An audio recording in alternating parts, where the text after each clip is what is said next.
que l'Éternel mette sur eux son esprit. Puisse tout le peuple être composé de prophètes. Puissance, esprit,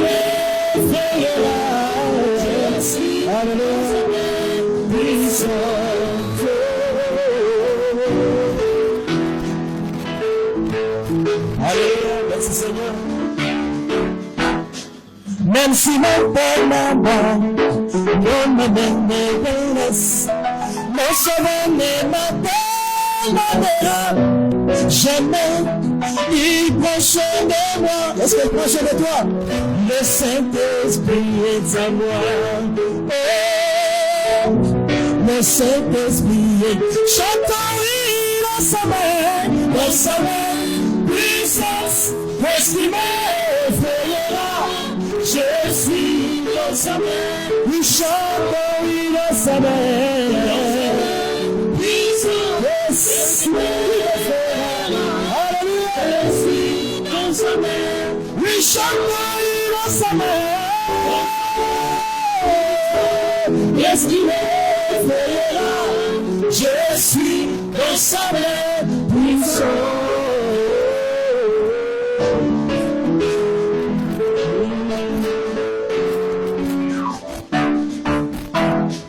Même si mon père m'abandonne, mon me laisse, mon sauveur ne m'abandonnera jamais.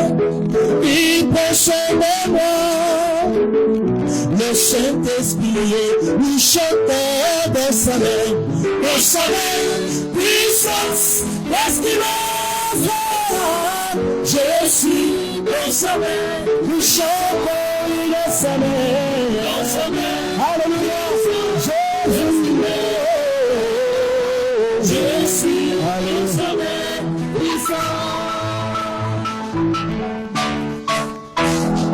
il fait de moi son corps. Oh, je suis devenu l'ambassadeur du monde partout où je marche. Laisse tout ce qui est sans derrière moi. Sans derrière, oui, chante dans sa main. Dans sa main, qui me fera, je suis dans sa main. Oui, chante dans sa main. Dans sa main, puissance, qu'est-ce qui me fera? Je suis dans sa main. Oui, chante dans sa main.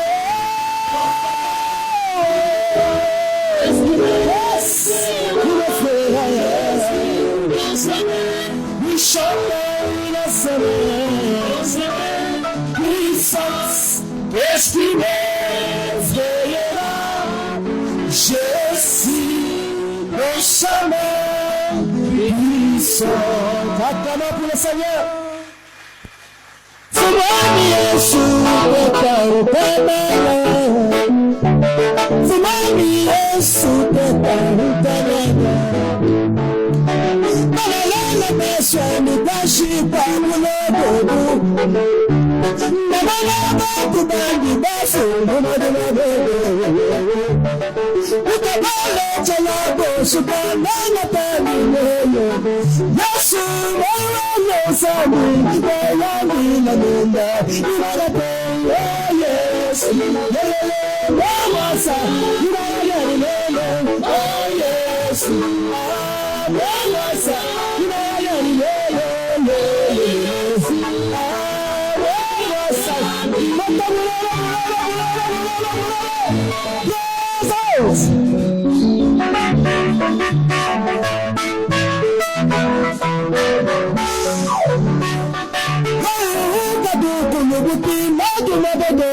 Sangwani, bagakushipata na wakulubukiwalu. Ukatara Yesu biteteye, iwayajibu. Anububini mwegulu butabyamile. Eyi yiragabo Yesu. Hallelujah.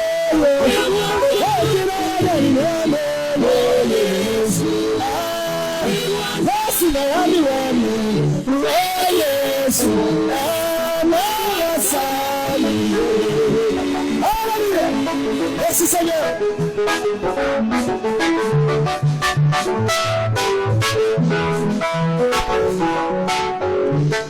Alalala meswani bashi pabulo bebu. Namana bako bandi bafu umaduma bodo. Ukabala chelabo shukananga tani nemo. Nasumayo nesani wayani na munda. Inada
Que le Seigneur Jésus-Christ vous bénisse tous.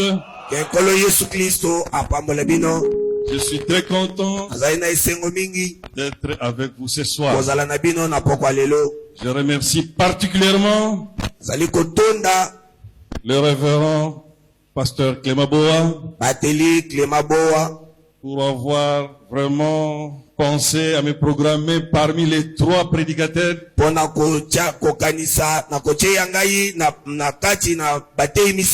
qui devraient honorer le 3e anniversaire de votre église. Ça me touche beaucoup. Moi, je ne suis rien du tout. Merci, révérend, pour la confiance. Que Dieu bénisse.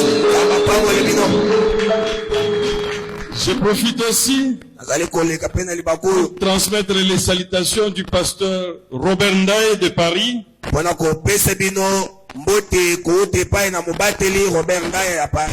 Le pasteur de l'église Rock Séculaire. Il m'a dit de vous saluer dans le nom précieux de notre Seigneur. Amen. Amen. Oh, nous sommes dans la joie d'être dans la maison de notre papa. Pasteur, je vais prendre combien de temps?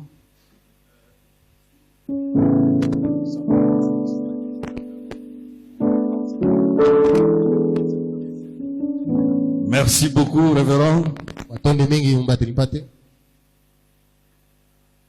Comme nous sommes déjà debout, nous pouvons prendre nos Bibles. Psaume 111. Psaume 111. Le dernier verset, c'est le verset 10. Nous lisons au nom du Seigneur Jésus-Christ. La crainte de l'Éternel est le commencement de la sagesse. Tous ceux qui l'observent ont une raison saine, sa gloire subsiste à jamais.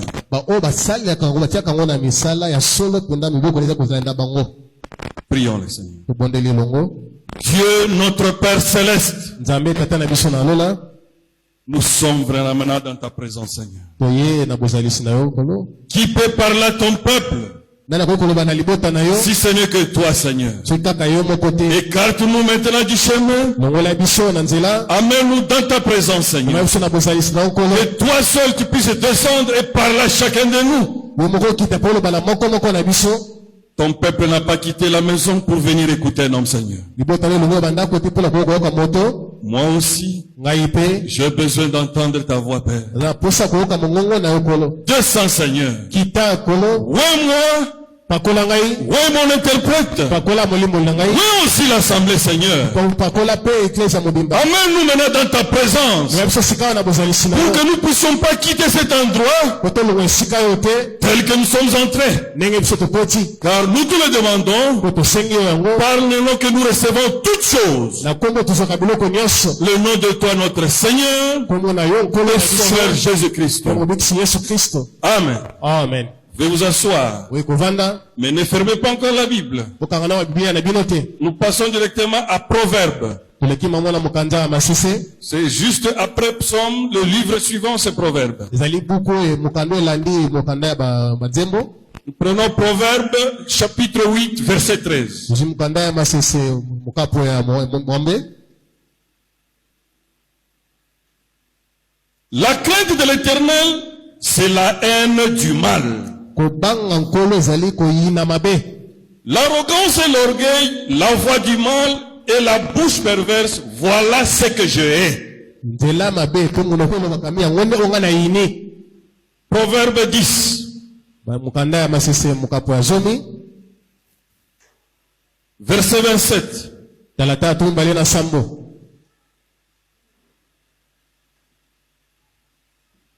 La crainte de l'Éternel augmente les jours, Bobangi ya nkolo ebakisaka mikolo. mais les années des méchants sont abrégées. Kasi mikolo ya bato basanga masumu ya nkoto babangaka nzambe te eza mokuse. Dernière écriture, Proverbe 15, Likukomia suka masese zomi na mitano. verset 16. Talatala zomi na motoba.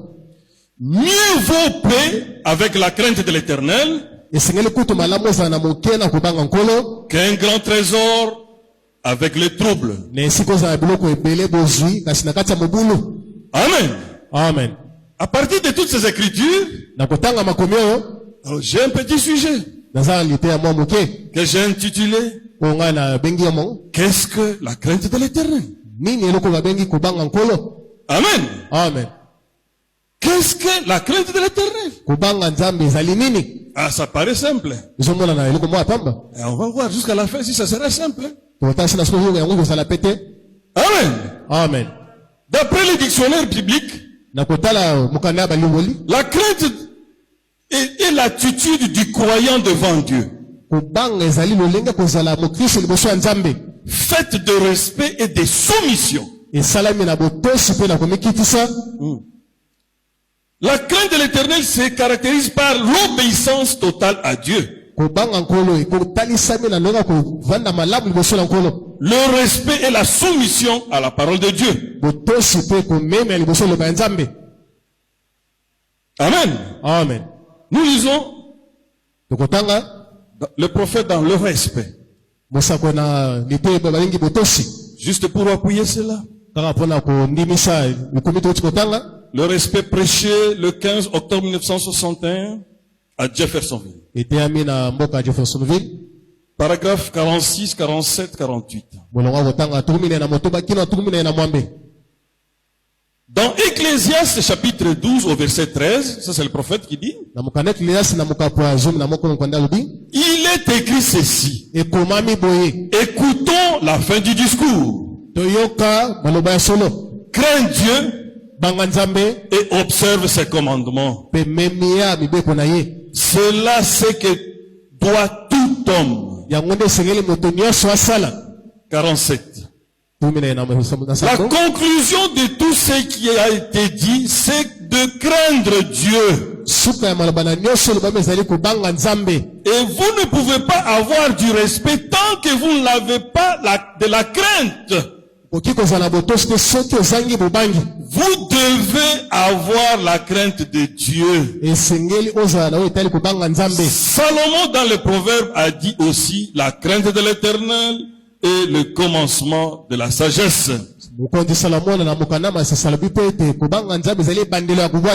La crainte de Dieu est le commencement de la sagesse. 48. Cela ne veut pas dire que vous avez peur de lui.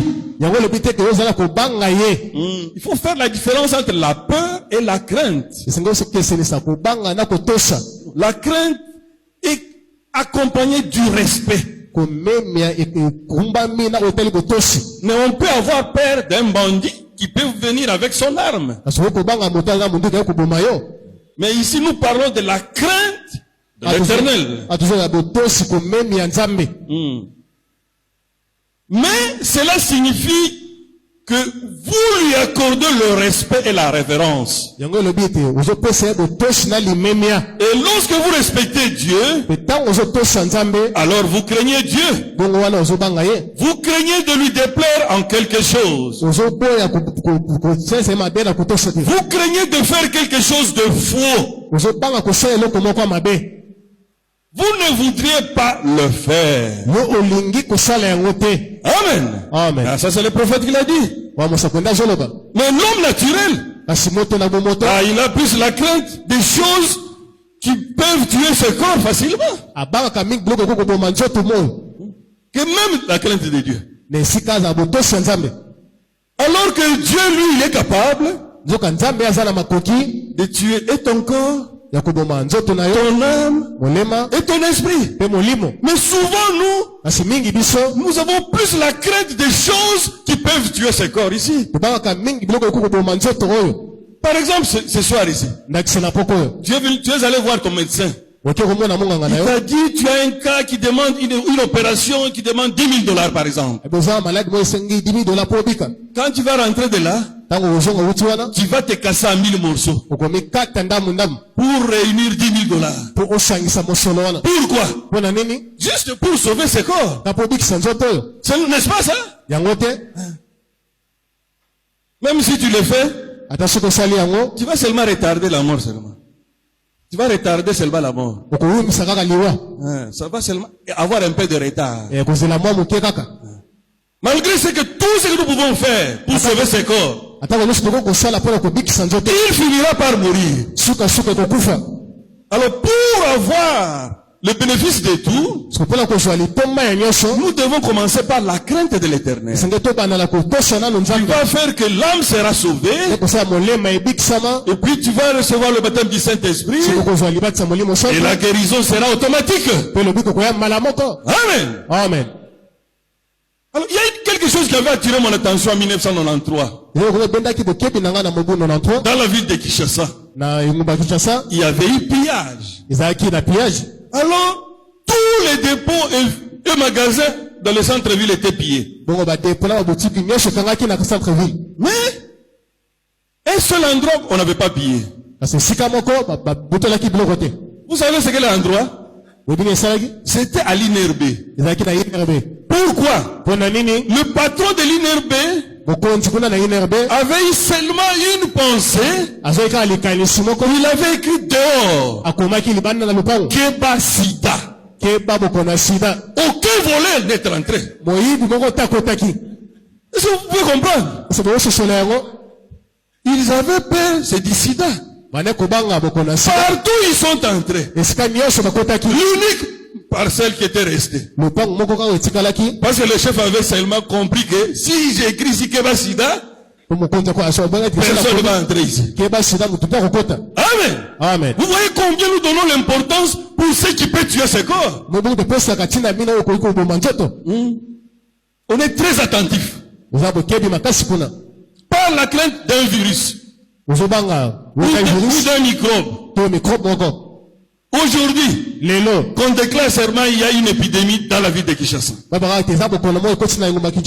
Et que quelqu'un passe à la télé, commence à expliquer comment éviter l'épidémie. Tout le monde sera plus attentif comme jamais. Qu'il soit attentif à l'église. Pourquoi? Peut-être peut-être le monsieur qui explique là n'a même pas bien maîtrisé ce qu'il est en train de vous dire. Mais vous verrez tout le monde là scotché à la télé, à la radio, pour chercher à savoir comment éviter ce virus-là. Il y a Ebola là-bas. Il faut voir. Le monde entier est mobilisé. Même pour mettre des gens en quarantaine, ils sont capables de le faire. Pourquoi?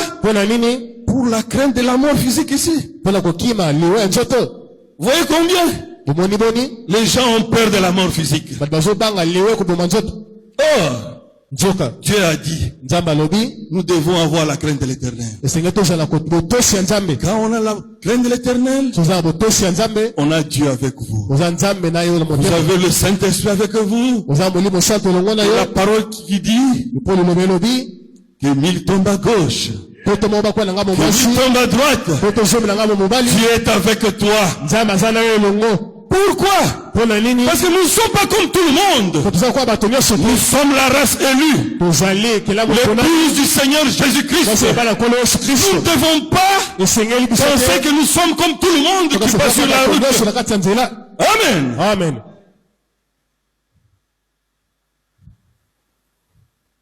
L'épidémie, c'est rien.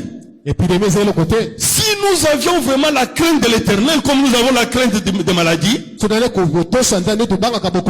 crois peut-être l'enlèvement aurait déjà eu lieu. Or, la crainte de l'épidémie, c'est rien. Car l'épidémie ne peut tuer que le corps. Ne tuera jamais ton âme si tu as déjà reçu le Saint-Esprit. Tu vas aller directement au Seigneur. Tandis que la crainte de l'Éternel nous donne la vie éternelle, la guérison de l'âme, ainsi que la guérison du corps. Mais l'homme actuel, nous mettons plus d'importance pour les utilités, des choses passagères, que sur l'essentiel qui est Dieu.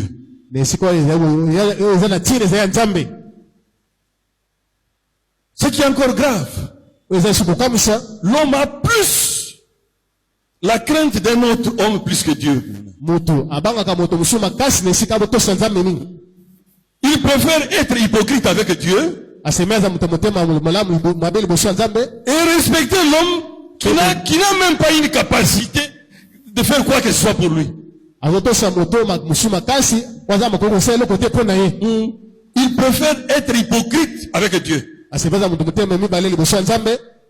Mais avoir le respect d'un homme sur cette terre ici, le plus mal qu'un homme peut te faire, c'est quoi? C'est tuer ton corps, n'est-ce pas? Mais c'est rien du tout. C'est rien du tout, mon frère. À l'église, tout le monde fait l'effort d'afficher l'image d'un chrétien.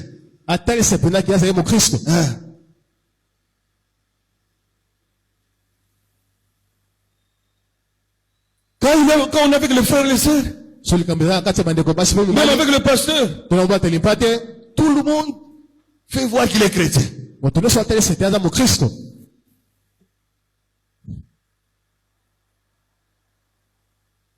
Alors qu'il est hypocrite. Alors qu'il est hypocrite. Moi je préfère encore, bien-aimé frère, bien-aimé sœur, si Dieu ne t'a pas encore délivré par exemple de la bière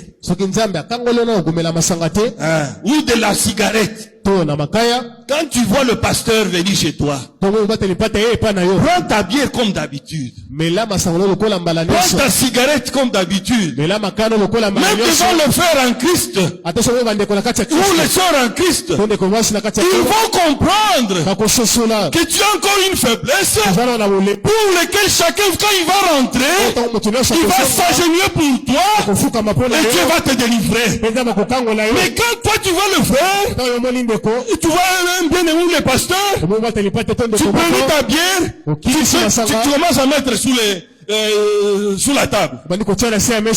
Tu es en train de tromper qui? Tu veux que le pasteur puisse avoir une bonne image de toi?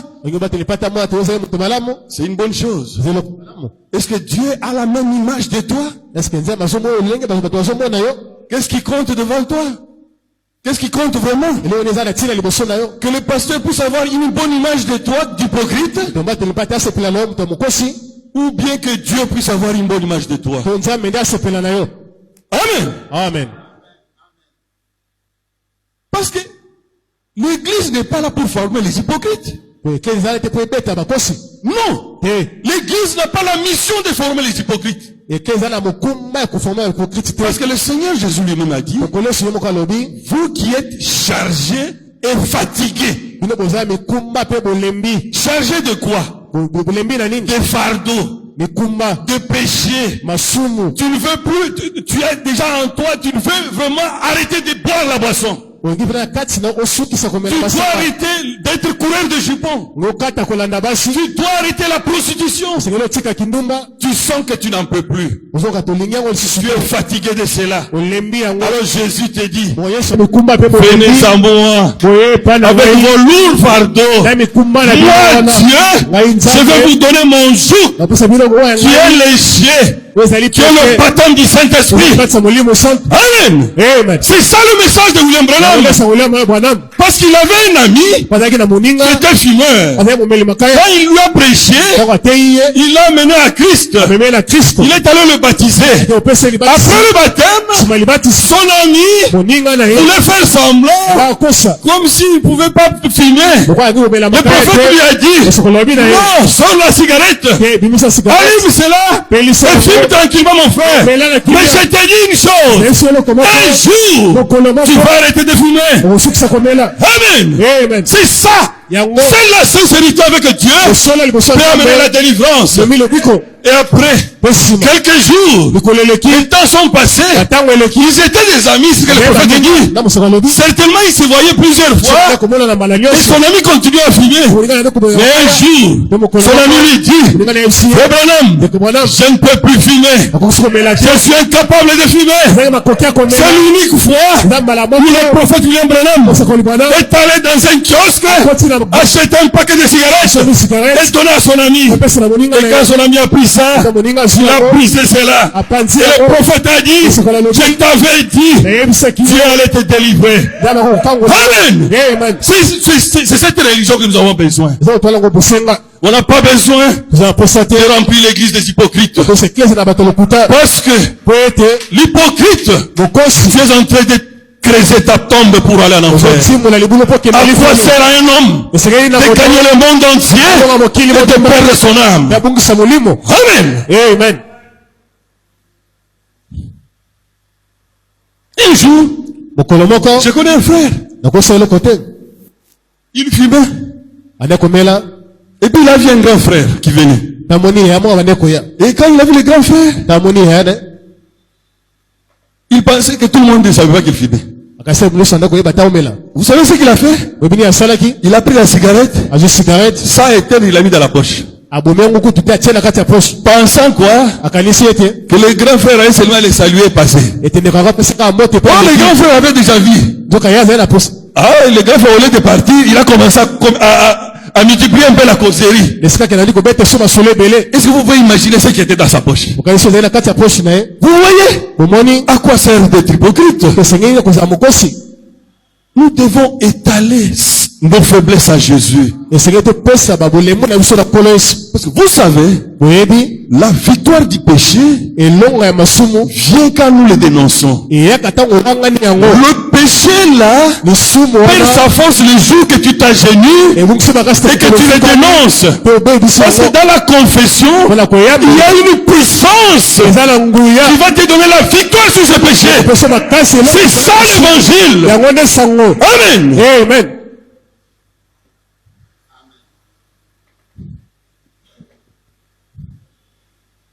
L'hypocrisie peut faire que ton frère ou ta sœur peut avoir une bonne image de toi.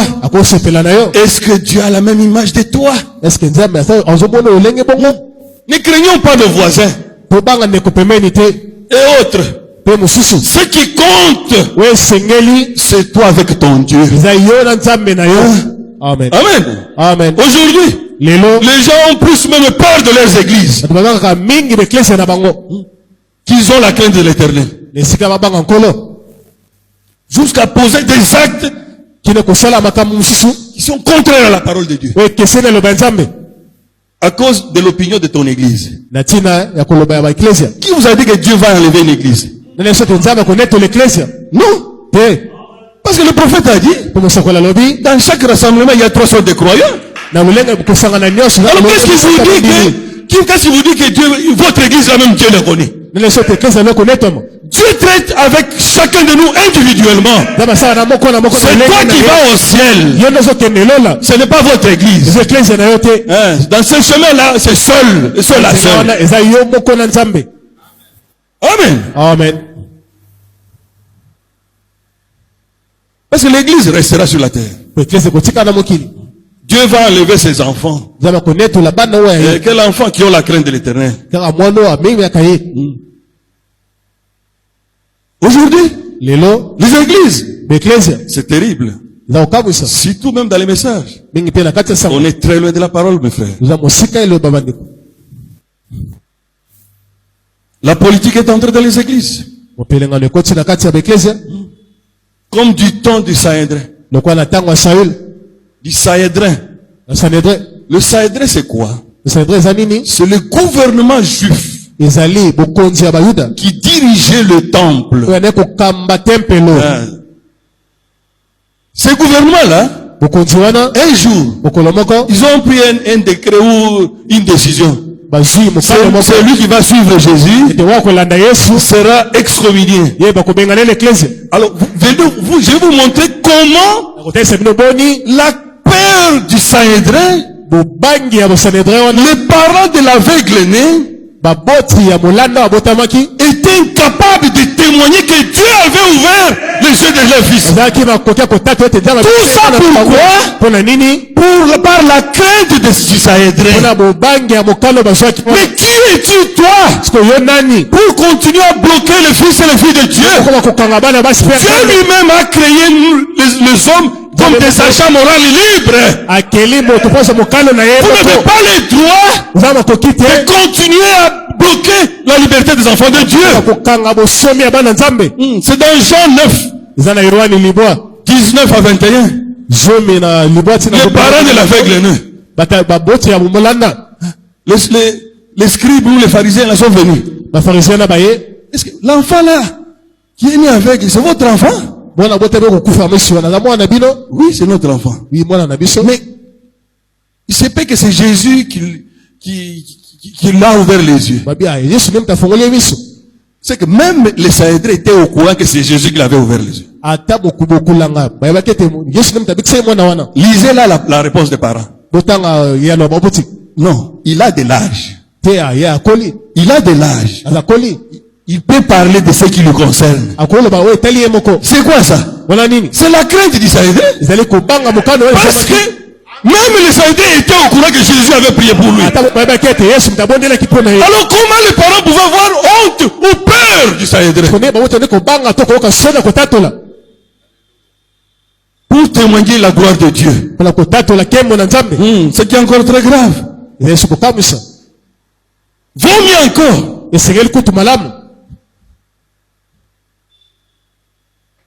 que l'homme puisse te détester, que Dieu te rejette, mon frère.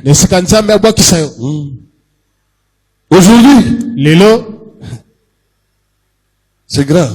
Dans les messages, il y a même les FBI. Même les FBI dans les messages, il y en a. Chacun va vouloir entendre qu'est-ce que l'autre va répondre de ce que moi j'ai dit. C'est malheureux. C'est grave. Nous pouvons penser que nous sommes toujours chrétiens, mais on est déjà un peu très loin de là où on était. Parce que le manque de la crainte de l'Éternel fait que nous commençons à faire même beaucoup de compromis avec la parole de Dieu. Pour des petits avantages passagers. Ce n'est plus aussi petit, même des grands avantages. Esaïe avait vendu le droit d'aînesse. Nous lisons chaque jour ici. À quel prix? Un plat de haricots ou de lentilles. Ce jour-là, il pensait que Jacob est en train de jouer. Non.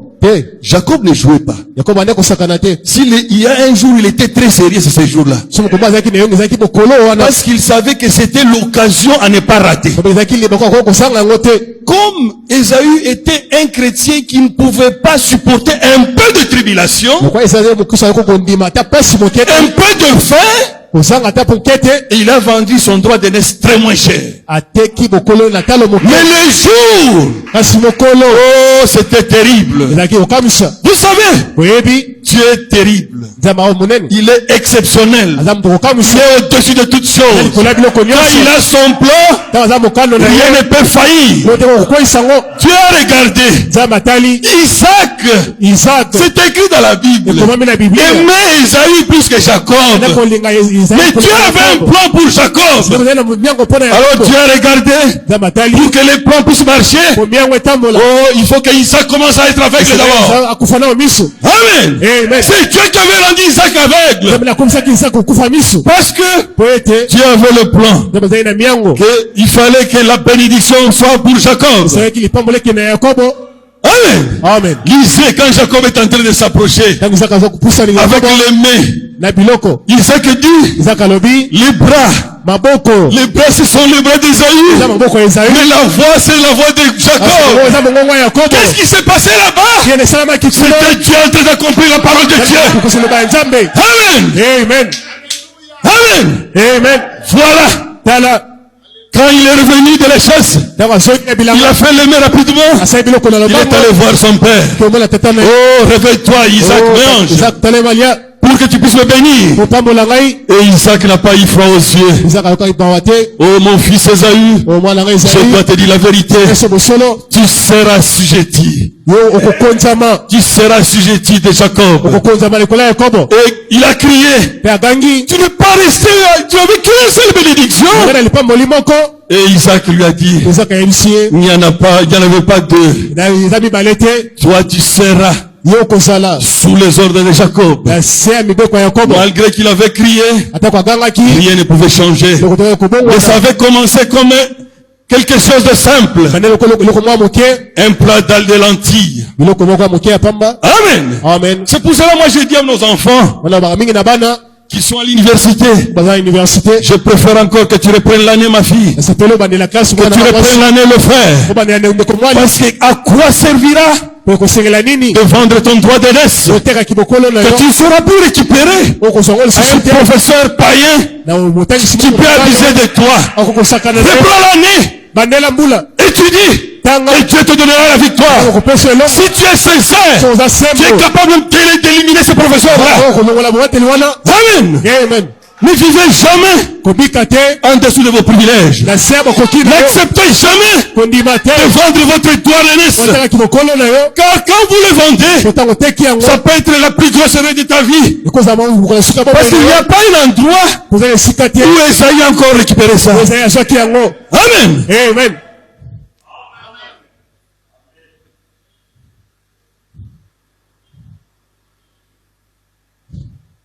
Le temps est grave, mes frères. Si nous avons plus la crainte de ne pas un peu souffrir dans cette chair, mais quelle sera notre fin? Parce que le Seigneur a dit, tu veux me suivre. Chacun doit prendre sa croix et porter cela et me suivre. Est-ce que nous allons prendre des croix en bois là-bas? Nous allons faire fabriquer des croix en bois, commencer à marcher avec ça sur la route? Non. Prendre la croix, c'est-à-dire partager la part de souffrance que Christ avait eue. Parce qu'on dit, oh, vous avez sauté. Vous n'y a pas de problème. Nous avons sauté l'enfer. Oh, vraiment? Oh, vraiment? Toi, un jeune garçon, tu ne peux pas faire le cop. Toi, une fille, tu te délaisses comme ça. Oui. Moi, je ne suis pas comme vous. Je ne suis pas comme vous. Vous savez, un fils de Dieu rempli du Saint-Esprit, une fille de Dieu remplie du Saint-Esprit, vaut 10 000 mondes. Vaut 10 000 mondes, égale 10 000 mondes. Alors toi, tu veux te vendre à un seul monde. Or, toi, tu vaux 10 000 mondes. Amen. Amen.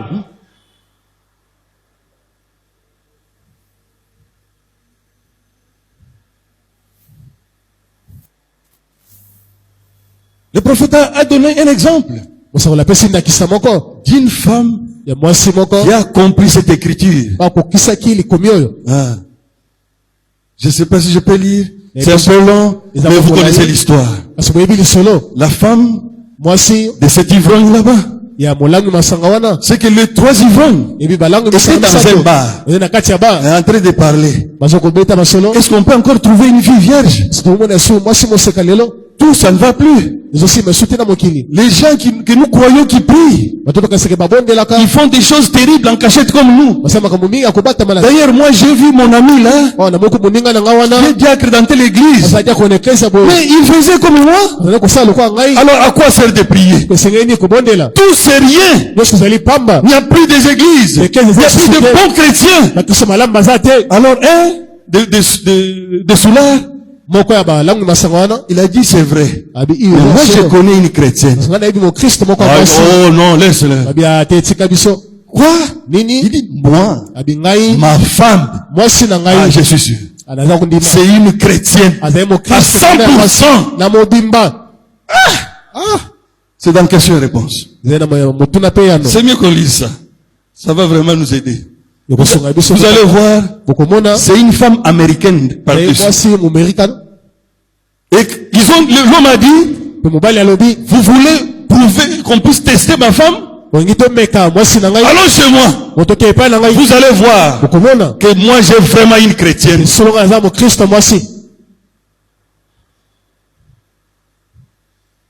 Alors quand ils sont arrivés à la maison, ils ont fait comme s'ils étaient très ivres là. Ils sont au paragraphe, à partir du paragraphe 119 par exemple. Bon, 117 d'abord. Alors il s'est traîné là-bas. Voilà qu'un soir une question est survenue à propos de l'église et des chrétiens. L'un des vieux ivrognes qui était assis là a dit, des chrétiens, ça n'existe plus. Ça n'existe pas. Toute cette bande d'hypocrites. Il a dit, vous les voyez qui sont là à fumer, à boire, à faire la même chose que nous. Il a dit, ils se disent chrétiens. Ça n'existe pas. Vous voyez l'influence que vous produisez au quartier. Vous pouvez être responsable d'avoir envoyé quelqu'un en enfer. Parce que il est parlé de ce qu'il voyait comme chrétien, mais qui vivait une double vie. L'autre ivrogne s'est levé. Il a dit, minute, moi j'en connais une. Il a dit, qui ça? Il a dit, ma femme. Voyez, elle était devenue salée. Pendant tout ce temps-là qu'il les remarquait. C'est que l'épouse était devenue tellement salée que l'homme remarquait cela. Il a dit non. Elle est toujours chrétienne. Je vais te le prouver.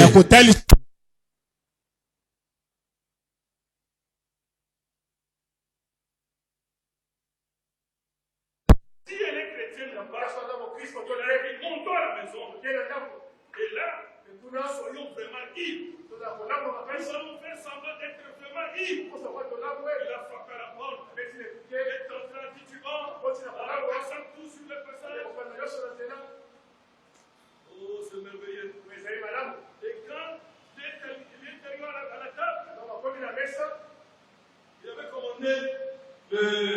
le feu au Japon.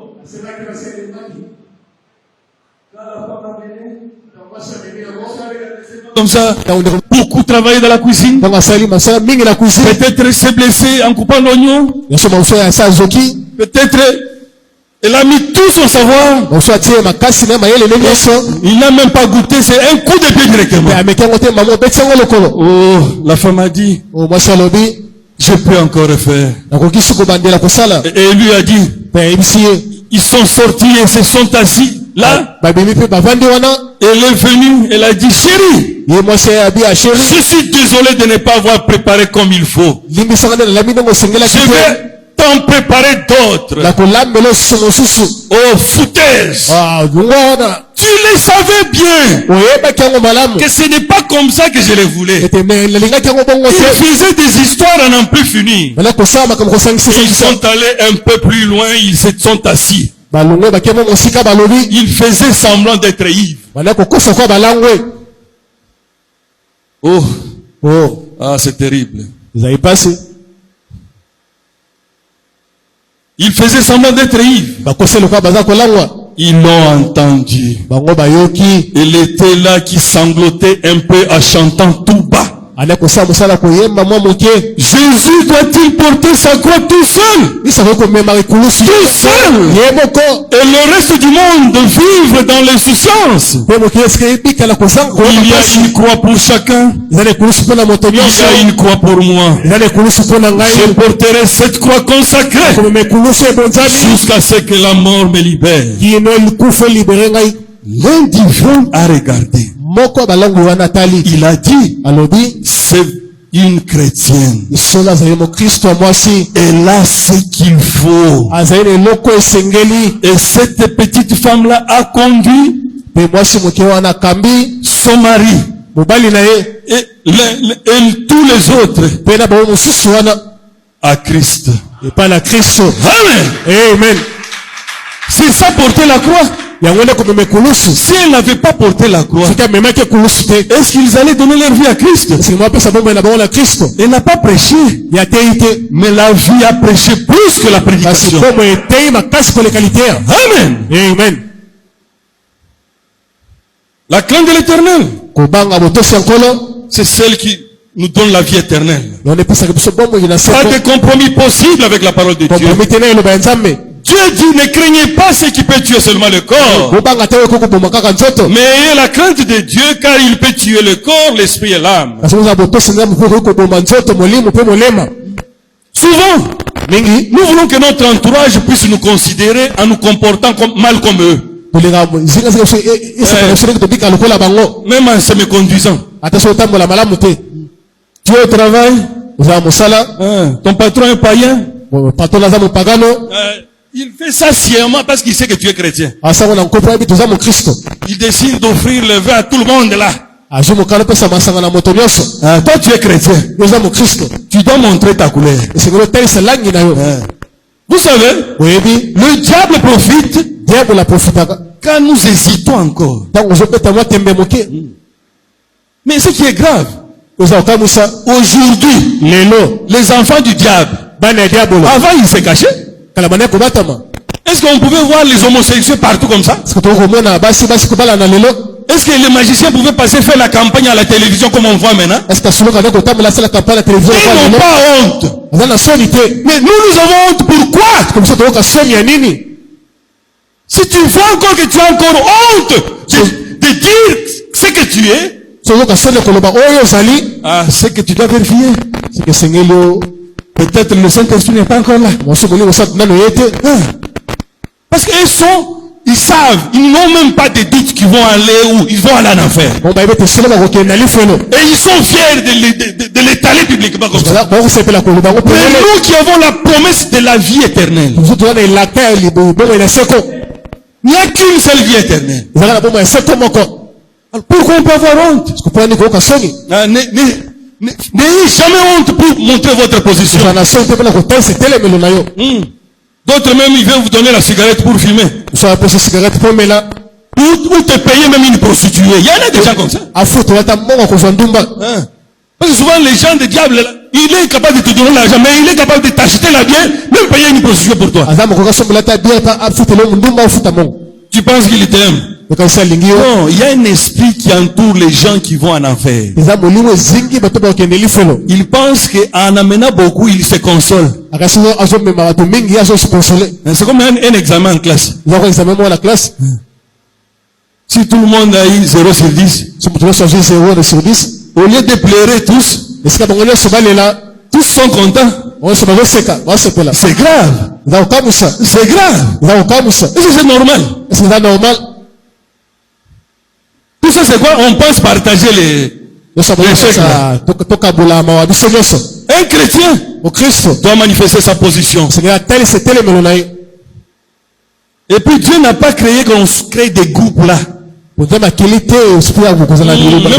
dit que tu es une poule mouillée, ce n'est pas un problème. C'est une part des souffrances de Christ que tu portes. Hein? Parce que quand on te humilie publiquement, il ne faut pas en faire un problème. Tu prends juste une petite partie des souffrances de Christ. Amen. Amen. Comment on va juger les étudiants? Ou on va juger les étudiantes? Si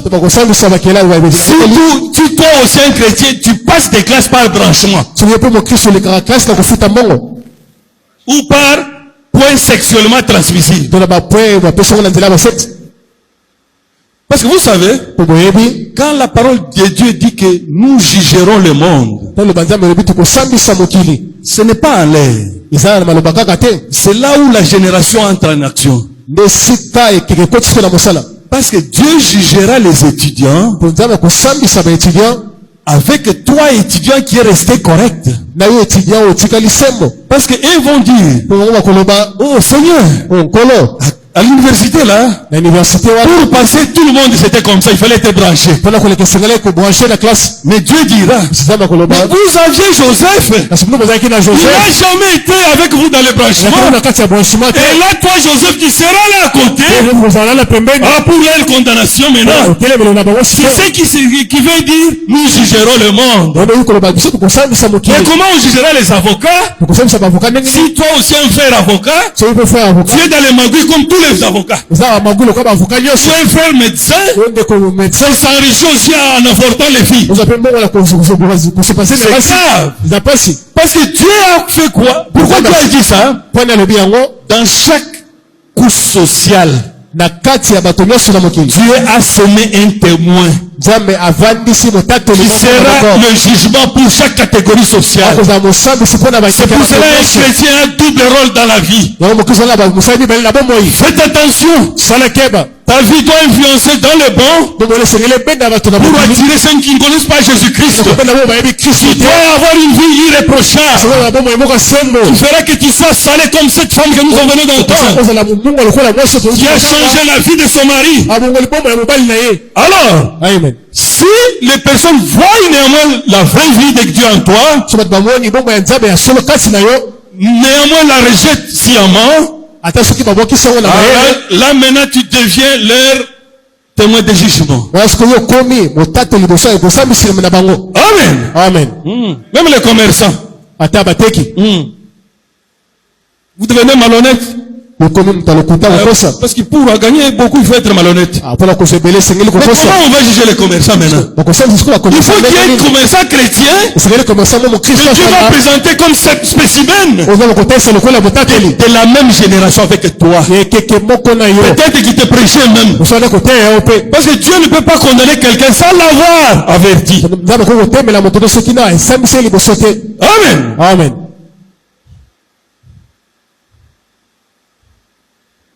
Parce qu'il n'y a pas moyen d'échapper au jugement de Dieu. Un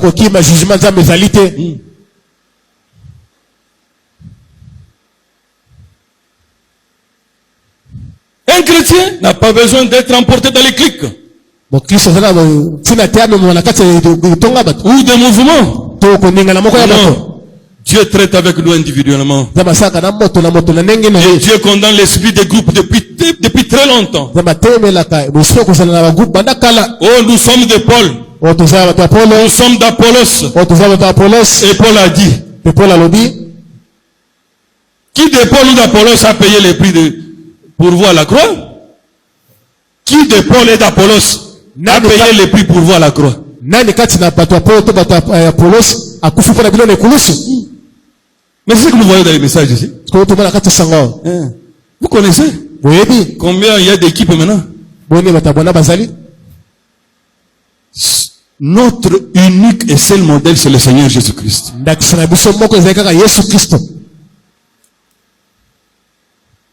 La crainte des semblables fait que la crainte de l'Éternel n'est plus à nous. Que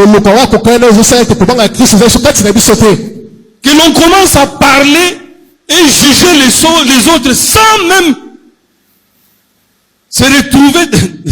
On se retrouve très loin de la parole de Dieu. Même chez les incroyants.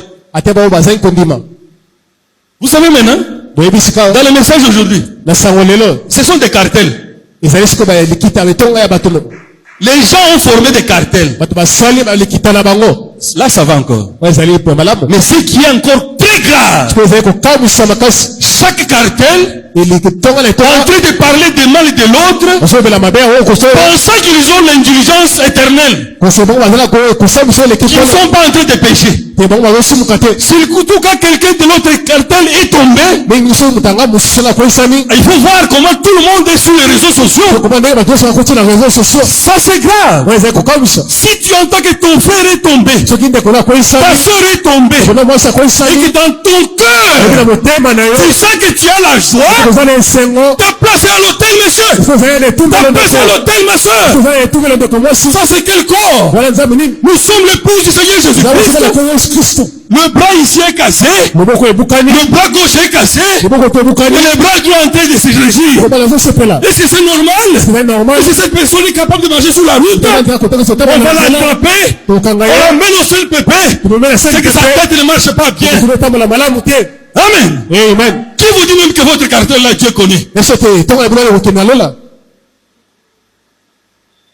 Aucun cartel n'ira au ciel, monsieur. Les gens parlent du mal des gens facilement comme ça. Après, nous attendons l'enlèvement. Attendez.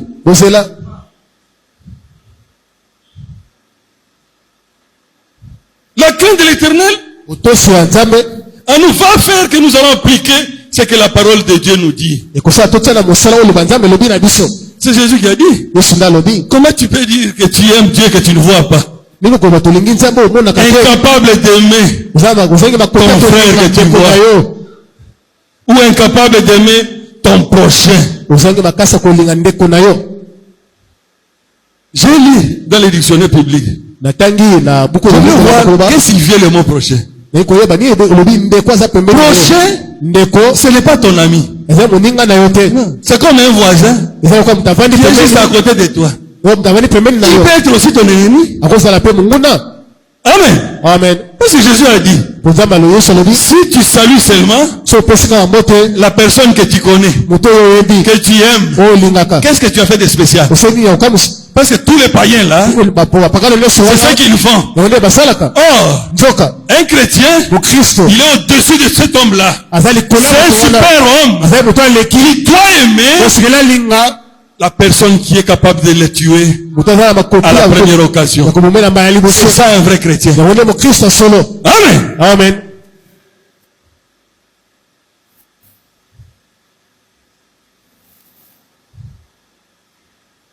Un jour, j'ai suivi un documentaire là. Un homme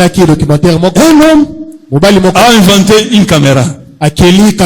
Cette caméra-là n'avait pas besoin d'être chargée. N'avait pas besoin, elle était connectée sur Internet 24 heures sur 24.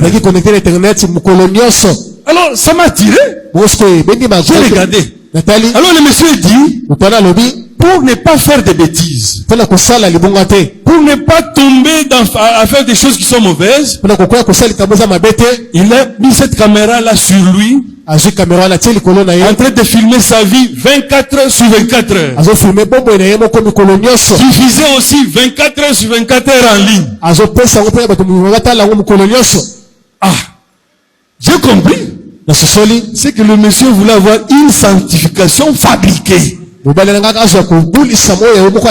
que son subconscient lui dit, ne fais pas du mal parce qu'on veut tenter de te suivre dans le monde entier. Amen. Amen. Alors nous les chrétiens, nous devons savoir que notre Dieu, il est l'omnipotent, il est l'omniscient, c'est ce qui fait de lui l'omniprésent. Parce que le diable a l'habitude de nous avoir comment?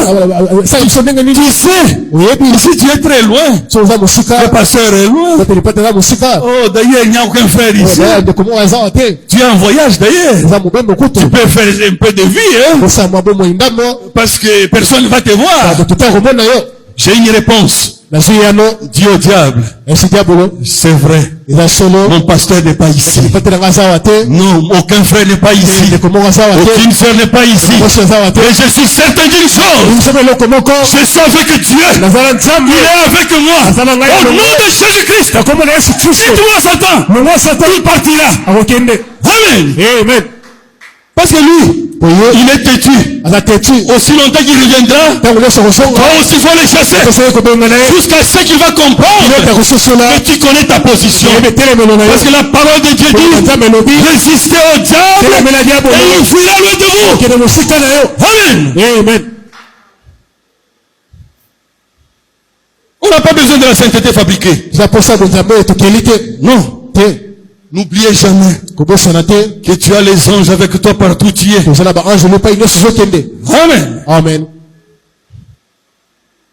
Car même les caméras ici, c'est juste une imitation du grand magnétoscope de Dieu. Parce que le prophète dit, quand l'enfant atteint l'âge d'à peu près 9 ans, l'âge de la raison, le grand magnétoscope entre en marche. Commence à enregistrer chaque fait et geste. Chaque fait et geste. Amen. Amen. Mais nous avons une solution. Quand tu marches mal, ne sois pas hypocrite. Il faut être sincère avec Dieu. Parce que l'unique secret pour effacer la mauvaise partie de ta bande, c'est la repentance sincère. Parce que d'ailleurs c'est Dieu qui nous pousse à nous repentir. Souvent le diable vient. Ça c'est un secret privé. Tu ne peux pas divulguer ça. Moi je ne t'ai pas dit de venir me dire. Dans ta chambre, dis à Dieu seul. Dénonce ce qui te dérange. Alors Dieu te donnera la victoire. Amen. Amen.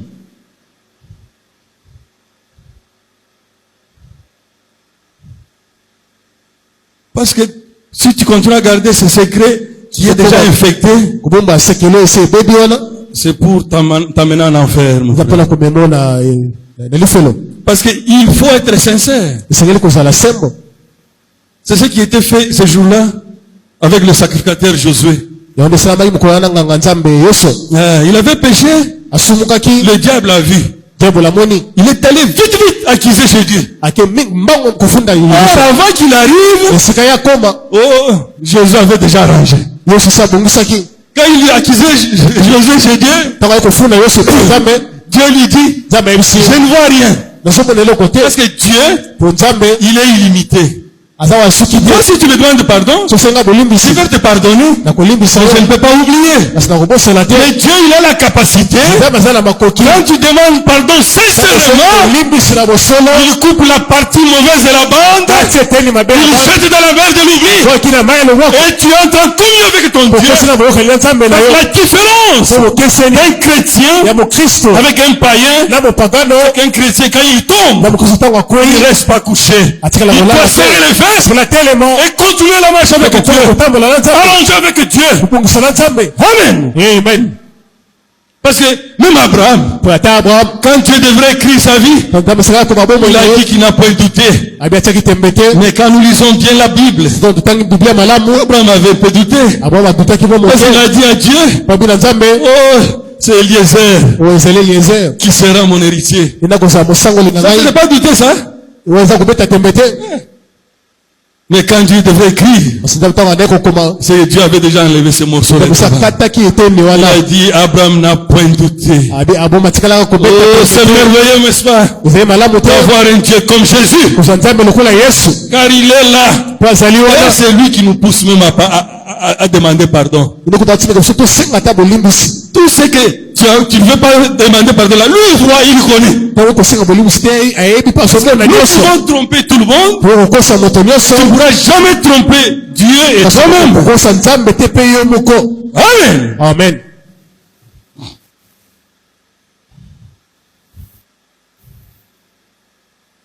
La crainte de l'Éternel fera que nous puissions vérifier chaque jour notre marche. Le prophète avait un ami noir qui lui disait, Frère Branham, je vérifie chaque jour ma vie pour ne pas avoir de problèmes au moment de traverser le Jourdain. Parce que on ne peut pas réparer après avoir passé le Jourdain. On ne peut pas demander pardon après la mort. Cherchons plutôt la faveur de Dieu et non celle des hommes. Parce que la crainte de l'Éternel nous protège de l'iniquité. Nous protège de l'iniquité. Un homme ne peut rien faire pour un autre homme si Dieu ne vient à ton secours. Aucun homme ne peut venir, ne peut faire quelque chose pour toi. C'est écrit dans la Bible. Un jour, c'était à Samarie. L'armée syrienne avait encerclé Samarie. La famine a tellement augmenté que les femmes se sont arrangées. Aujourd'hui nous tuons mon bébé, demain nous allons manger ton bébé.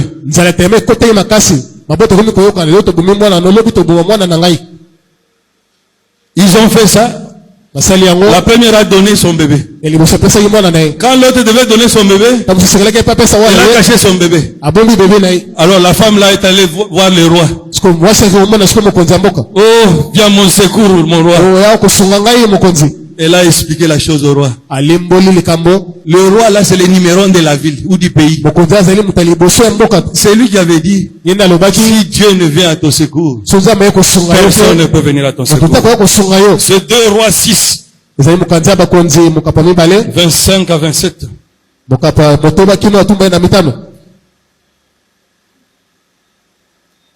Dans l'épouse du Seigneur Jésus-Christ,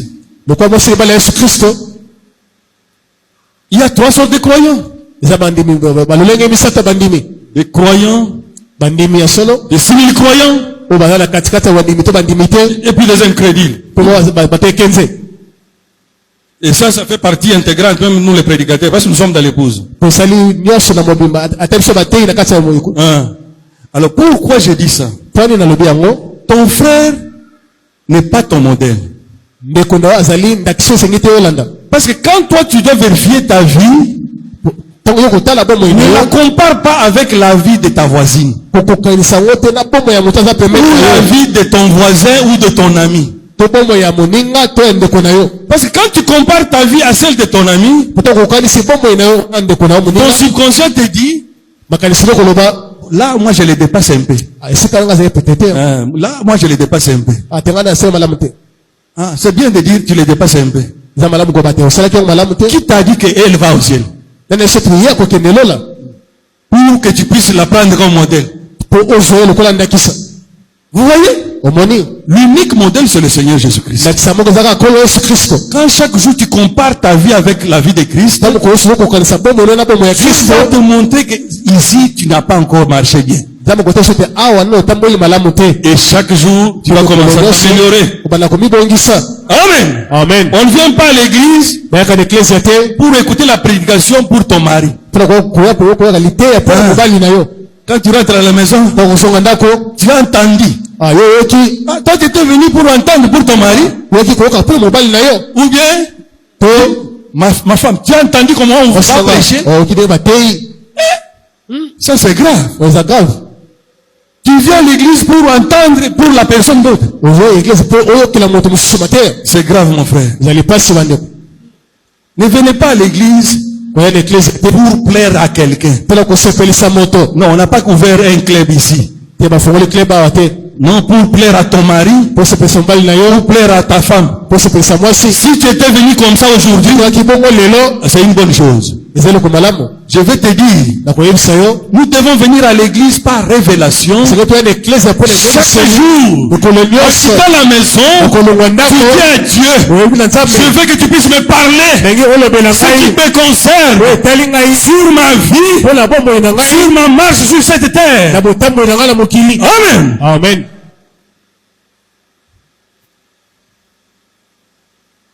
Parce que souvent, surtout nos enfants, ils pensent parce qu'ils sont nés dans les messages, ils ont déjà le Saint-Esprit. Qui vous a dit ça? La prière des parents, pour entrer au ciel, tu dois passer toi-même par la justification, la sanctification et recevoir le baptême du Saint-Esprit. Amen. Amen. Tu dois aussi avoir une expérience personnelle avec Dieu. Tu n'entreras pas au ciel en tant que fils de tel. D'ailleurs, vous et nous, au ciel, Dieu n'a pas de petits-enfants. Vous et nous, nous sommes égaux. Parce que Dieu, devant Dieu, nous sommes tous au même pied d'égalité. Dieu n'appellera pas quelqu'un tel fils de tel. Non. Chacun sera appelé par son nom. Amen. C'est vrai. Surtout vous. Vous n'avez pas une comparaison de l'Égypte. Vous n'avez pas une comparaison d'une vie de péché et une vie chrétienne. Il ne faut pas penser que vous avez déjà le Saint-Esprit parce que je suis né dans les messages. Non, monsieur. On est avec les dons. On est avec l'appel. Parce que là, Dieu a dit que sans appel, c'est inné. Mais on n'est pas avec le Saint-Esprit. Le Saint-Esprit, on le reçoit pendant le pèlerinage terrestre. Un seul avait eu le baptême du Saint-Esprit dans le ventre de sa mère. Vous connaissez ça? Jean-Baptiste.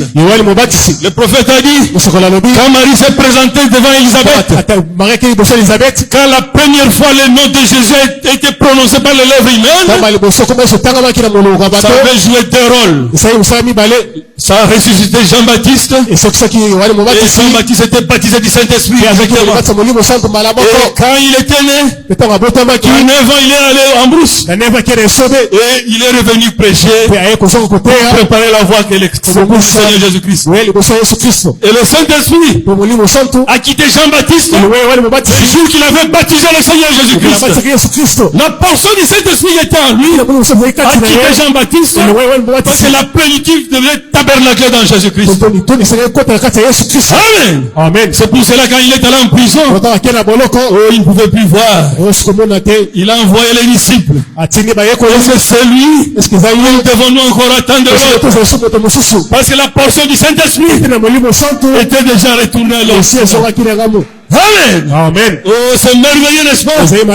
Alors chacun de nous doit se battre pendant la vie pour avoir le baptême du Saint-Esprit. Amen. Amen. Souvent, moi je n'aime pas qu'on soit des amis à l'église. Non. J'aime qu'on reste de frères et de sœurs. Parce que souvent les amis, ils se couvrent les bassesses. Ils se couvrent les bassesses. Mais tandis que tu ne peux pas faire une mauvaise chose avec ta soeur ou avec ton petit frère.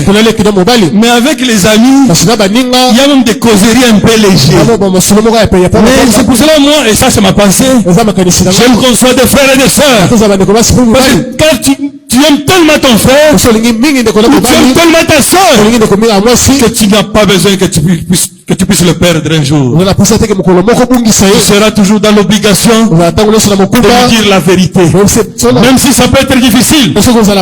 Mais souvent les amis, ils se couvrent de bassesse. Mais pour la crainte de l'Éternel, aujourd'hui, nous sommes plus que distraits. Nous sommes plus que distraits.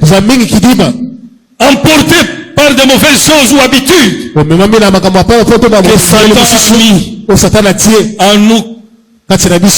Surtout nous dans les messages maintenant. Vous savez, le diable sait. Les frères ne font plus de débauche. Ne font plus de débauche. Ne volent pas. Ne mentent pas. Les sœurs ne se prostituent pas. Alors, le diable a dit, comment avoir ses frères? Vous savez, le diable est monté maintenant. Alors moi j'appelle ça, il a envoyé le virus spirituel. Soyez attentifs. Je suis déjà presque en train de citer. Mais c'est la partie la plus difficile maintenant. Que j'appelle le virus spirituel qui ont envahi l'épouse du Seigneur Jésus-Christ. Parce qu'il sait que nous ne fumons plus. On ne vole plus. Le premier virus, la médisance. Médisance. S'il y a une époque où il y a la médisance maintenant, tu verras même un jeune garçon en train de parler de quelqu'un qui ne connaît même pas, donne le mal facilement comme ça. Tu dis que tu ne voles pas. Mais la médisance, le diable nous haït très bien. Les critiques, ça c'est toute une épidémie. Vous savez, les frères commencent comment? Frère, moi je ne critique pas. Ou bien sœur, je ne critique pas. J'ai dit seulement la vérité. Qui t'a établi rapporteur, monsieur? Quand c'est mal, ne dites pas ça. Je ne critique pas, j'ai dit la vérité. Mais qui t'a établi rapporteur? Dis-lui, c'est pour qui? Attends, avant de parler, appelons les frères. Amen. Amen. Les critiques maintenant. Tu dis que tu ne voles pas. L'orgueil. Aujourd'hui, chaque jour nous chantons. Nous allons à Jérusalem céleste. L'orgueil. Si vous pouvez remplir des conteneurs d'orgueil maintenant, même les vendre, on pouvait les vendre. Manque de considération des autres.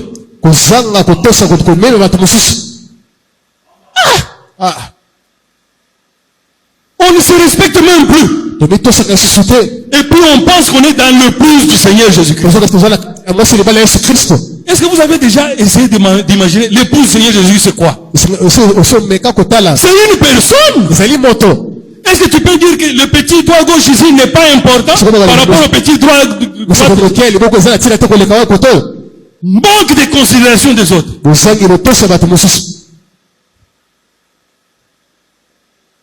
Et tu dis encore, tu as la crainte de l'Éternel. Les gens se contentent maintenant des témoignages passés. Nous disons que nous sommes des aigles, n'est-ce pas? C'est ça, non? Qui peut me donner la signification de l'aigle? Ou la nature de l'aigle? Là, c'est une question publique. L'aigle, c'est le symbole, le quatrième être vivant de notre âge. Il représente quoi? Qu'est-ce qu'il a comme capacité? Ouais. Oui, frère, tu peux répondre. J'ai besoin que quelqu'un réponde. Oui. L'aigle représente un prophète. Comment? Il représente un prophète. Exactement, c'est bon. Encore, quelqu'un d'autre. L'aigle, oui. Quelles sont les aptitudes de l'aigle? Là, je suis encore très loin pour vous donner la réponse. Quelles sont les aptitudes de l'aigle? Il est apte. Tu dis? Il est apte, souple, il voit de loin. Ah! C'est le mot que je voulais. La vision de l'aigle. Ah. Nous disons les aigles. Incapables de voir tous ces virus. On était aigle quand on était encore chrétien. Quand on ne parlait pas encore de mal entre nous. Quand on ne parlait pas du mal entre nous. Quand on était aigle. Maintenant aujourd'hui. Aigle, quel aigle? Avec quelle vision? La médisance ici, on ne voit pas ça. Les critiques, c'est devenu comme monnaie courante. Et on continue à dire qu'on est aigle. C'est devenu seulement un slogan. L'aigle là, il ne voit plus loin. Chacun voit seulement ce qu'il est. Quel aigle? Notre vision est déjà totalement entachée. Aveuglée par les avantages charnels. Que notre vision d'aigle ne voit pas presque toutes les épidémies spirituelles qui ont envahi l'épouse.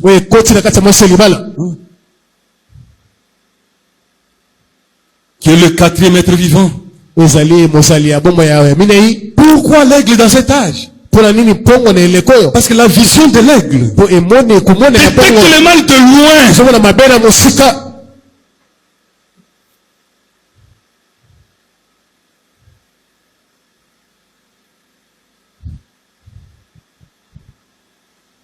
Ah là ici, le diable nous a eu. Parce qu'il a seulement changé, il a monté, quand il a amené le virus, nous sommes par terre.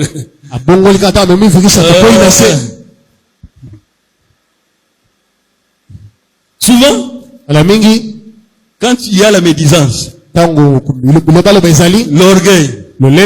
les critiques, manque de considération des autres. Vous savez ce que le diable te met en tête. Il te dit que tu es plus que lui. Parce que quand tu critiques la personne là, c'est parce que dans ton subconscient, tu penses que tu es plus que lui. Et puis tu dis que tu as le Saint-Esprit. Oh, quand on a le Saint-Esprit, on voit que tout le monde est plus que vous. Ce n'est pas ça. C'est ce que le message nous enseigne. Celui qui a le Saint-Esprit vit pour les autres. Ce n'est pas ça. Parce que la vie éternelle, le prophète a dit égal, vive pour les autres. Les autres là, ce ne sont pas tes amis. Non. Oh, moi je donne l'argent aux gens. Je vis pour les autres. Ce n'est pas ça. Vivre pour les autres. Le prophète dit, c'est vivre pour une personne, supporter la personne, aimer la personne, qui te tuerait à la première occasion. C'est écrit dans les messages. Je ne peux pas tout lire. Est-ce que tu as déjà pensé à ça? Est-ce que tu es déjà venu à ce niveau-là? Tu es sûr que le frère ici, à la première occasion, peut le tuer. Mais tu l'aimes tellement. Mais je te dis une chose. Si tu atteins ce niveau, même Lucifer, réuni avec tous ces démons, s'ils essaient d'attaquer, ils seront vaincus. Amen. Amen. Parce que l'amour, c'est l'attribut de Dieu. C'est comme, au lieu d'aimer sincèrement ton père là qui est sorcier, ou ton oncle là, tu lui donnes des cadeaux là, pour faire semblant qu'il voit que tu l'aimes. Non. Si tu veux te libérer de ça, toi-même cherche d'abord le baptême du Saint-Esprit. Car quand tu as le Saint-Esprit, l'amour de Dieu va s'établir en toi. Quand tu as l'amour de Dieu, tu deviens une partie de Dieu. Et une partie de Dieu qui peut toucher à ça. Impossible. Mais nous avons vu avec le prophète un sorcier avec un taureau en colère, un taureau fou. Le taureau là avait déjà tué les gens. Vous croyez que le prophète avait usé quoi? Il usait l'endroit là. Il avait usé l'amour contre le taureau. C'est le même amour qu'il a usé contre le fou qui tabassait les prédicateurs. Parce que quand le taureau a chargé pour venir tuer le prophète, le prophète a dit, oh taureau, je ne savais pas que tu étais là. J'étais obligé de traverser ici pour aller prier pour une âme. Pardonne-moi si je t'ai dérangé. Le taureau a chargé. Et à 2 mètres, le taureau s'est arrêté. Qu'est-ce qui s'était passé? C'est l'amour de Dieu en William Branham qui avait arrêté le taureau. Le même amour aussi qui avait arrêté ces fous-là qui tabassaient les prédicateurs. Vous voyez ce que le chrétien a, qui est capable de vaincre tout ce qui se passe à son entour. Le seul baptême du Saint-Esprit peut vous amener à cette condition. Amen. Amen. Parce que des fois, nous les chrétiens, on a même peur des sorciers. Ça c'est grave. C'est eux qui doivent avoir peur de nous. Mais ce qui m'amène que le chrétien a peur des sorciers, parce que le chrétien n'est pas sincère. Il ne vit pas encore la parole correctement. Parce que si tu vis la parole correctement, l'épreuve c'est une épreuve. Une épreuve peut être une épreuve. C'est classifié. Si c'est une attaque, amen. Si tu as Dieu, Dieu va s'en occuper du reste. Amen. Amen. Aujourd'hui, tout le monde est devenu grand. Tout le monde est devenu grand. C'est ce qu'il dit, ce qui a produit tout l'orgueil là. Mais je vais poser une question. Quand est-ce que les apôtres se disputaient pour savoir qui est plus grand? C'était quand? Avant la chambre haute. Mais qu'est-ce qui se passe dans l'épouse du Seigneur Jésus-Christ aujourd'hui? Jésus-Christ avait dit, tu veux être plus grand, il faut être le serviteur de plus. Mais aujourd'hui, tout le monde est grand. Personne ne veut plus être petit. Amen. Amen. Alors je n'ai rien dit. Je n'ai pas dit que les gens n'ont pas encore le Saint-Esprit. J'ai seulement posé la question. Quand est-ce que les apôtres se disputaient encore? Est-ce qu'ils se sont disputés après la Pentecôte? Non. C'était avant. Est-ce que nous, on a déjà atteint le niveau? C'est la crainte de l'Éternel. Si nous pouvons prendre la crainte des maladies épidémiques là, multiplier ça par 10 000. Ah, voilà ce que représente la crainte de l'Éternel.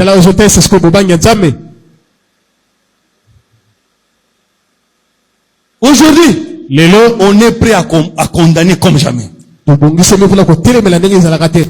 Entre nous les hommes de Dieu. Surtout quand l'autre a fait une petite erreur.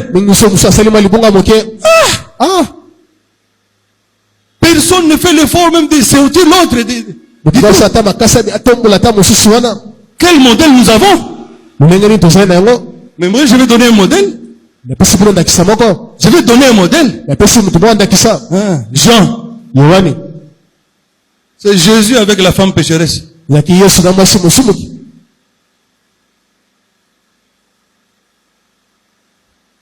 Quand on l'a amené, là, ce n'était pas on avait dit. Non, on venait de l'arrêter en flagrant délit. C'est que la preuve était palpable. La loi disait qu'il fallait qu'on puisse la lapider. Alors Jésus a dit, vous voulez la condamner? Il n'y a pas de problème. Que celui qui n'a pas de péché puisse commencer à jeter le premier la pierre. Voilà le pasteur Jésus. Oh, comme Dieu est merveilleux. Vous savez ce qui s'était passé ce jour-là? La Bible dit, de plus anciens, parmi les vieux là qui étaient venus pour lapider la femme, chacun avait une grosse pierre. De plus âgés, chacun a commencé à déposer sa pierre pour qu'on ne puisse pas le voir. Vous savez ce qui s'était passé? Le Seigneur, quand il est rentré en train d'écrire là, il a fait un petit miracle. Il a ouvert le grand magnétoscope pour chacun. Alors chacun voyait la pire des bêtises qu'il a déjà fait. Alors chacun pensait que Jésus allait les dénoncer. Alors, tout le monde déposait pour que Jésus ne puisse pas les dénoncer. Et puis quand ils sont relevés, mais Dieu est seul. Amen.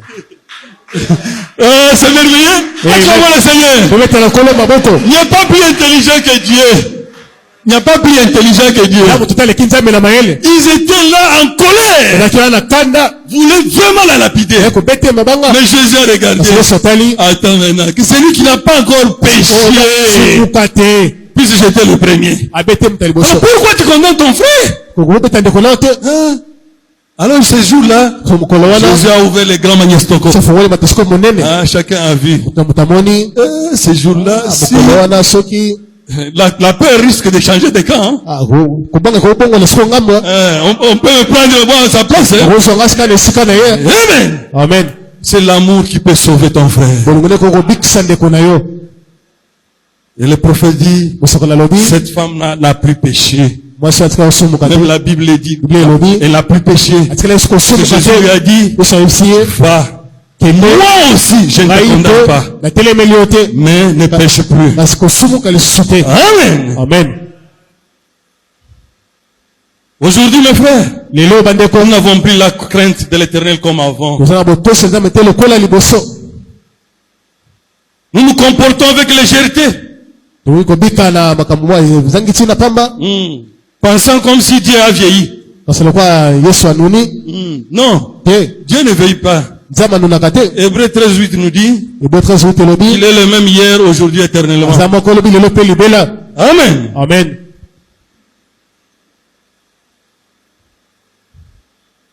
On ne s'habitue pas avec Dieu. Il reste inhabituel.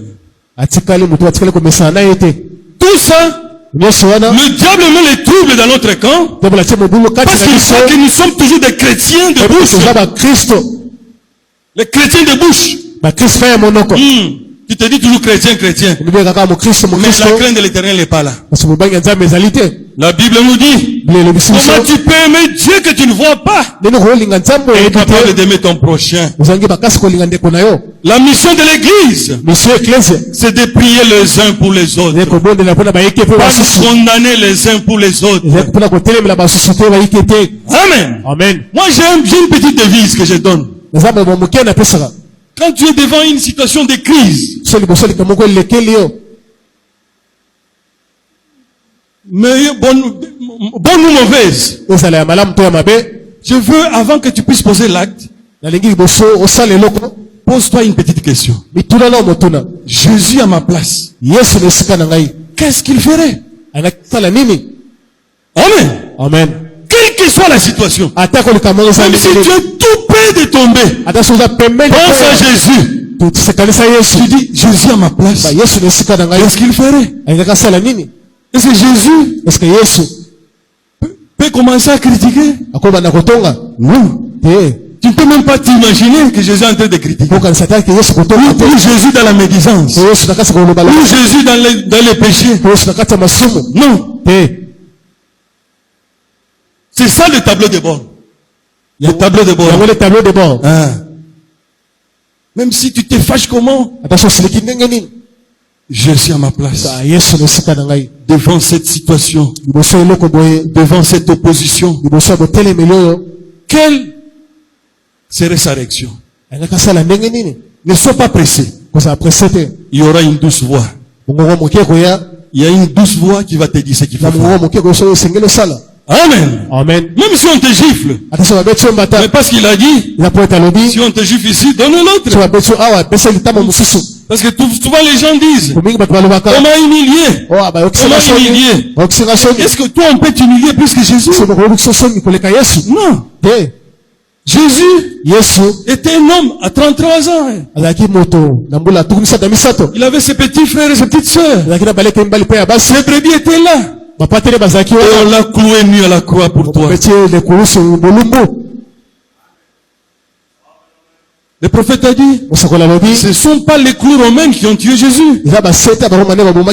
C'est le chagrin. Le chagrin était tellement dans son cœur que même son organisme avait changé la situation. A séparé l'eau et le sang. Aucun homme ne l'a jamais fait ça. Même si on peut te torturer en te coupant doigt par doigt, ton sang ne peut pas se séparer avec l'eau dans ton corps. Mais le chagrin qui était dans Jésus, c'est tellement fort que ça séparait l'eau et le sang. L'orgueil même sert à quoi? Mais lui, le maître, vous savez, pour bien communiquer la leçon à ses enfants ou à ses élèves, Jésus a donné la leçon d'humilité à la dernière minute. Quand il a pris les bassins pour laver les pieds de ses disciples, il est arrivé à Pierre. Il a refusé. Et il a dit, si tu ne m'acceptes pas, tu n'auras pas part avec moi. Amen. Amen. Et nous pensons qu'on est quelque chose. Mais lui, c'est le roi des rois. Je ne sais même pas comparer ce métier-là aujourd'hui. Le métier est là d'un laveur de pieds. Parce que tu es en Israël. Il a accepté de faire ça. Pourquoi? Il voulait qu'il puisse retenir la leçon d'être chrétien. Pour être humble. Et tu dis que tu es chrétien, tu as déjà le Saint-Esprit. Mais l'orgueil. Quel Saint-Esprit? Peut-être tu es en train de t'imaginer. Oh, c'est la plus pire des positions. Quand tu t'imagines que tu as le Saint-Esprit, alors que tu ne l'as pas, c'est grave. Vaut mieux encore s'imaginer que tu as le Saint-Esprit et ne pas connaître. Ce qui est aussi difficile. Parce que tu ne peux pas entrer dans une douche, te laver, sans sentir l'impact de l'eau sur ton corps. N'est-ce pas? Est-ce que tu peux entrer dans une douche, te laver sans sentir l'impact de l'eau? Impossible. Le Saint-Esprit, ce n'est pas une imagination, c'est une vraie vie. Le jour que tu l'auras, tu verras même dans ton organisme, beaucoup de choses vont changer. Beaucoup d'impulsions vont changer. Manquez tout. Mais ne manquez pas le Saint-Esprit. Amen. Amen. Je suis vraiment à la fin.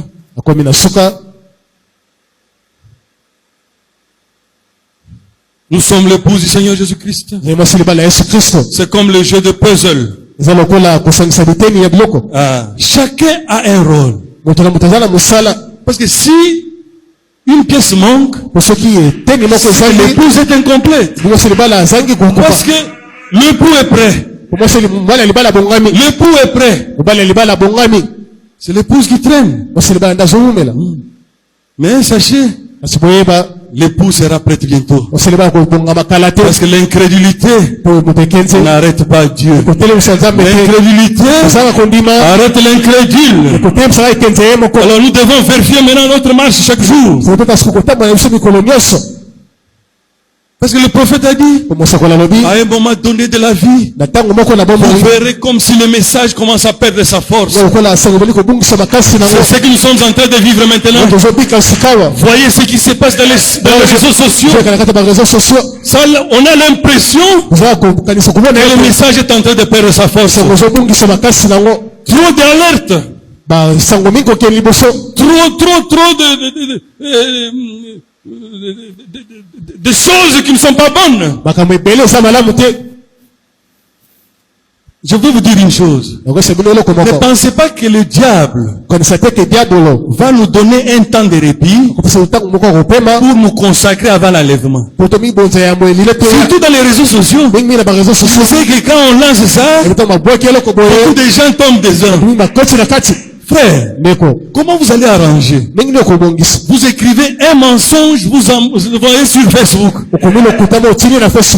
Comment vous allez arranger ça? Ce sont les millions de gens qui vont lire. Les jours que tu vas penser te repentir, peut-être un tiers est déjà mort. Ou ne seront même pas en contact avec ce que tu as écrit.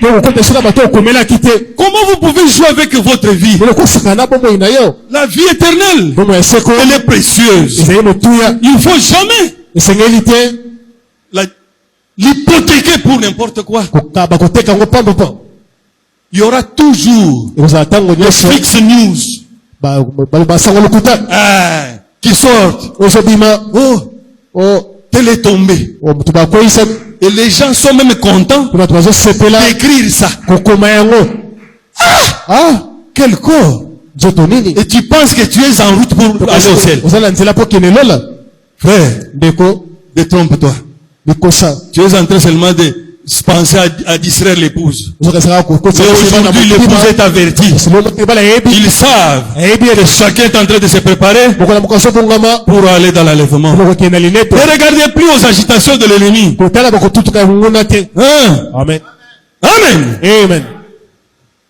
Les scandales, les alertes, ça va continuer.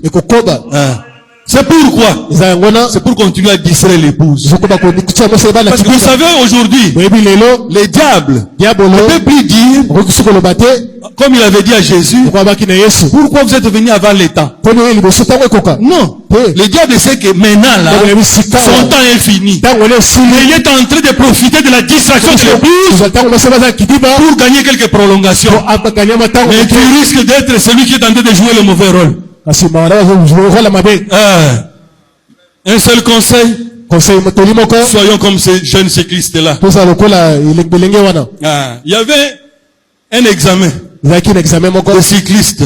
Ils ont mis une planche de 30 cm pour traverser sur l'eau. Celui qui allait traverser aura un vélo neuf comme cadeau. Alors beaucoup de cyclistes venaient. Mais ces cyclistes-là, comme ils étaient des expérimentés, ils pouvaient aller à la Gombe revenir sans toucher les guidons, avec beaucoup de fanatiques en train de crier. Alors le test était là. L'inspecteur était là. Si tu passes ici, tu arrives là, tu as un vélo. Alors, tous ceux qui venaient avec les fanatiques là, en train de les élever là, dès qu'ils s'engageaient, même pas 1 mètre, direct. Tout le monde, ils étaient tellement distraits avec tous ces brouhaha à côté, et que tout le monde est tombé. Alors, un jour, après un jeune monsieur est venu, qui n'était même pas connu. Il a pris son guidon. Il est habitué à marcher avec les 2 mains sur le guidon. Allez, il a bien visé. Et il avait les yeux directement sur le but. Et il a traversé sans problème. Et tout le monde a acclamé. Alors on est venu lui poser la question. Qu'est-ce que tu as comme secret? Il dit non, je ne suis pas spécial. D'ailleurs, vous êtes meilleur que moi. Mais l'erreur que vous avez commise, vous avez abandonné la Bible et le message. Alors moi, j'ai pris mes 2 mains. Ici j'ai la Bible et ici j'ai le message. Mais je suis fixé sur Jésus. C'est pour cela que j'ai réussi. Que Dieu vous bénisse. Amen.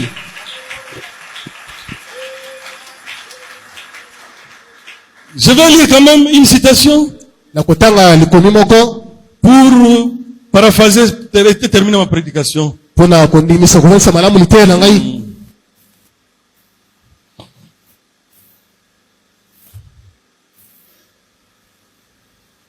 C'était tout dans le respect. Paragraphe 49-50. Du 15 octobre 61. Je crains ma mère. Je crains ma femme. Je crains mon église. Je crains tous les serviteurs de Dieu. Soucieux de ne pas mettre sur leur chemin une pierre d'achoppement. Je crains les gens. Je crains les gens de la ville. Soucieux de ne pas faire quelque chose de faux qui ferait penser que je ne suis pas chrétien. Il est temps de faire seulement l'effort. Il ne saura pas. Il faut être tel qu'on est. Venir à Dieu comme on est avec ses faiblesses. Quand tu fais l'effort de craindre. À un moment donné, vous savez là où ça devient difficile. C'est quand l'épreuve vient. Tu es hypocrite. Dieu va vouloir maintenant faire l'examen. Il va laisser qu'on puisse bien te piétiner là. Quand on te piétine et que toi tu étais un chrétien hypocrite, tu vas dire, vous jouez avec moi, hein? Parce que vous savez que j'ai pris. Qui sait que tu pries? On sait que quelqu'un prie quand il supporte l'épreuve. Quand il est capable de supporter l'autre. Parce que s'il y a une chose que l'hypocrite ne peut pas, c'est quand on va le secouer. Là, le réflexe d'hypocrite ne va plus venir. La vraie nature va sortir. Ce qui n'est pas important pour un chrétien. Amen. Amen. Vous voyez, vous devez, avant de pouvoir avoir du respect, vous devez avoir de la crainte. Dieu exige cela. Il réclame le respect. Oui, Dieu le réclame. Et la crainte l'amène. Nous savons que la crainte amène le respect. Que Dieu vous bénisse. J'ai pris beaucoup de temps, pardonnez-moi.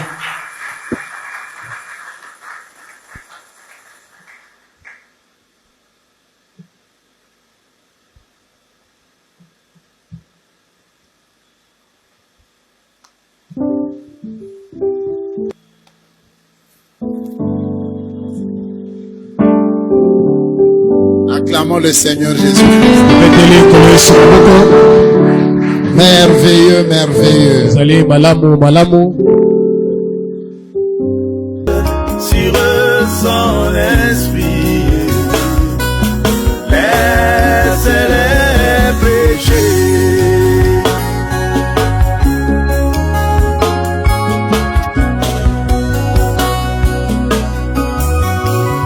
Oh, la même chose.